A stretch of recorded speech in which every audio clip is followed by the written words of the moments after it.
Hi, everyone. I'm Doug Black, editor-in-chief at insideHPC. And today, as part of our series of interviews on behalf of Dell Technologies, we're talking with Paul Calleja. He is director of Cambridge University's Research Computing Services, where he and his team developed the Dell-based Wilkes3 supercomputing cluster. Paul, welcome. Hi, Doug. Pleased to meet you. All right. So we know the Wilkes3 system was named number 4, the number 4 spot on the Green500 list of energy efficient supercomputers.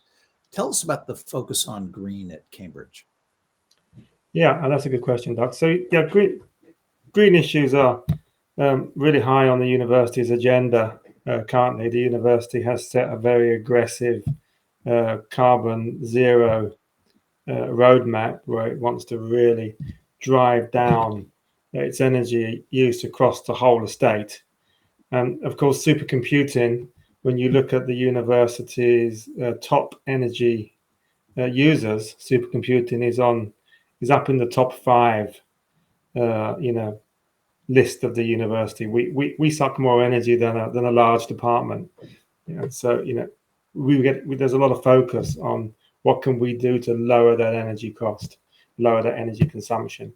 And the UK funding council, science funding councils now also have a strong focus on reducing the environmental impact of UK science and engineering. And again, supercomputing comes high on that list. So there's a general trend, both within the university and science funding activities in the UK, to drive down energy consumption where possible. Okay, great. And if you would please share some details about the Wilkes3, how many servers it comprises, the processors you're utilizing, other characteristics. Yeah. So of course, when you're looking to drive energy consumption down in HPC, you really look towards GPU computing. GPU computing is, much more energy efficient than traditional x86 based systems. So we'd look to build out a GPU system. We've been building large scale GPU systems at Cambridge for many years, 5, 6, 7 years. And this is our third machine, hence the name Wilkes3. And so we use NVIDIA GPUs within a Dell server platform. The x86 CPUs in that platform are AMD. We chose AMD at that time last year, of course, because that was the only PCI Gen 4 system last year. So we need PCI Gen 4 for the bandwidth. The GPUs are NVIDIA's A100 GPUs. That's in the 4-way NVLink format. So there are 4 A100 GPUs linked by NVLink. So they sit inside the Dell PowerEdge AMD server, and in that server we have 2 Mellanox HDR200 network cards to get that bandwidth out. And so that's one unit, 2 AMD CPUs, 4 A100 GPUs, 2 Mellanox HDR200s. That's one unit. We have 80 of those units in total, so that's 320 GPUs, and that's throwing out around 4.5, 5 petaflops of computational power. And in order to get that energy consumption right down, we actually customized the platform by turning down the clock speed of that GPU. Okay, and you can really make very large energy savings on GPUs by turning down the clock speed. So we found that a reduction in clock speed from 1355 megahertz, which is the default, down to 1095, reduces the impact performance by just 10%, 11%, but you save around 35-40% power. So there's really large energy savings with quite small performance savings by turning down that clock speed. And that's how we got the number 4 position in the Green500. I see. So that's kind of a favorable turn down usage, but yeah, well, in all these things, actually, the Green500 is a little bit misleading because it just measures the power consumed during a job. But actually what you should really be measuring is the energy to solution for that job. Because of course, if you turn down the clock speed, you turn down the power, but you increase the time taken.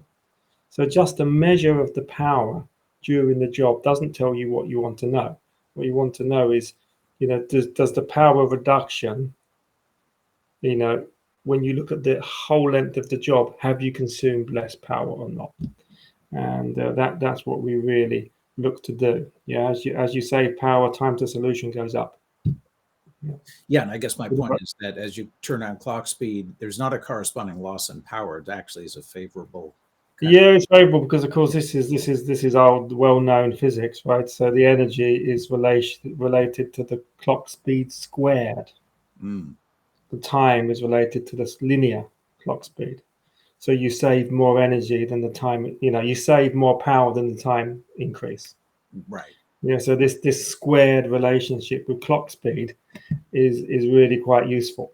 Yeah. So the length of time it takes, is less than the amount of energy you save because of this squared relationship with clock speed. Okay. Now, is Wilkes3, is that part of Cambridge's Cumulus system? Yeah, it is. So it's the Cumulus system is a much larger heterogeneous system that we have in total. So we have around 2,500 Intel x86 servers connected to the GPU servers, all within the same Mellanox network. We find now that workflows exist well in a heterogeneous architecture, so you can have converged workflows of simulation, AI, and data analytics. So we like to have an environment where those jobs can coexist, and you have different architectures of compute for different types of workload.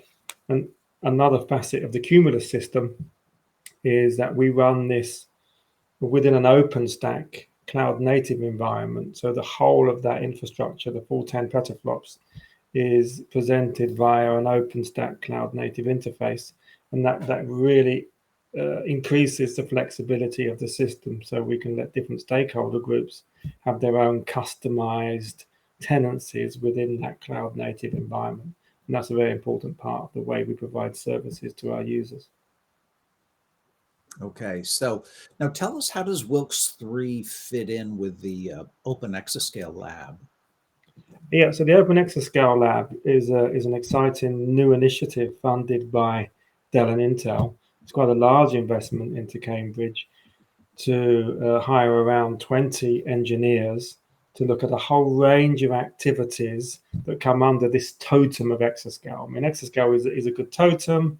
It signposts the next kind of almost here pinnacle in computing in terms of size.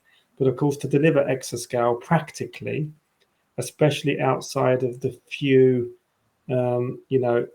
beachhead installments, once you want to get exascale out to the masses, it has to become a lot more tractable. And the problems of exascale, of course, are the size of the systems needed, the power, the usability. There's a whole host of practical problems that need to be addressed for exascale to be democratized.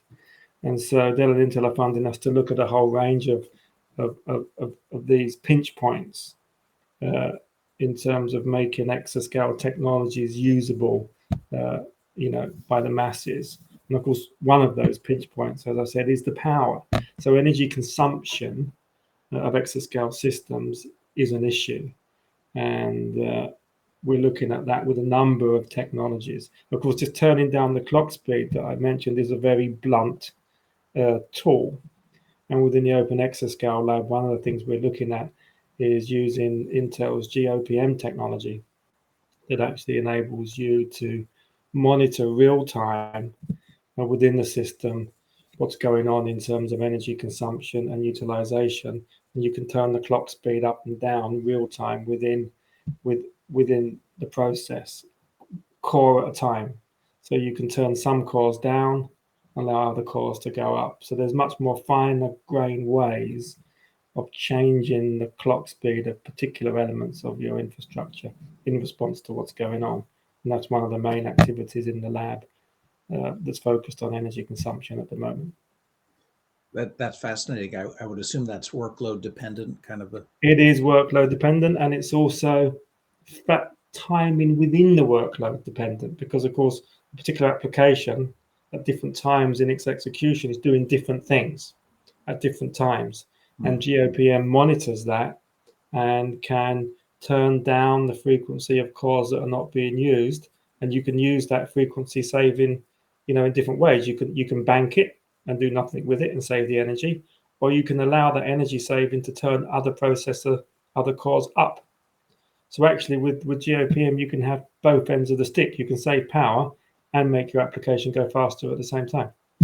So this is actually quite interesting. It's good. We're going to be writing up several papers with Dell and Intel on that early to mid next year. Good. We'd love to hear more about that as that comes together. Now, tell us about some of the work your clusters are doing, some of the work these systems support. Yeah, so Cumulus, that 10 petaflop heterogeneous system, is a UK national HPC resource. So we serve communities at the university. We also serve communities outside of Cambridge. So one of the facets of the system is it's really cross-domain. So we have users from a broad cross-section of the scientific and engineering community. Obviously, the usual suspects in physics, chemistry, engineering, observational astronomy, those kind of traditional HPC users. But I think more interestingly, we have had a recent focus on how do we take HPC resources, AI resources, data analytics resources into clinical medicine. How do we get these technologies usable within the clinical environment? That was actually one of the drivers for our OpenStack middleware environment, so that we could create sandboxed security zones where we could hold patient data in a secure way, but let that data be computed on. I mean, normally up at clinical school, they have secure storage for holding data, but they can't do anything with it. You can't expose that data then to a high performance computing system because the security models are too open. So we created an OpenStack environment that allows us to build dynamic secure tenancies for clinical data.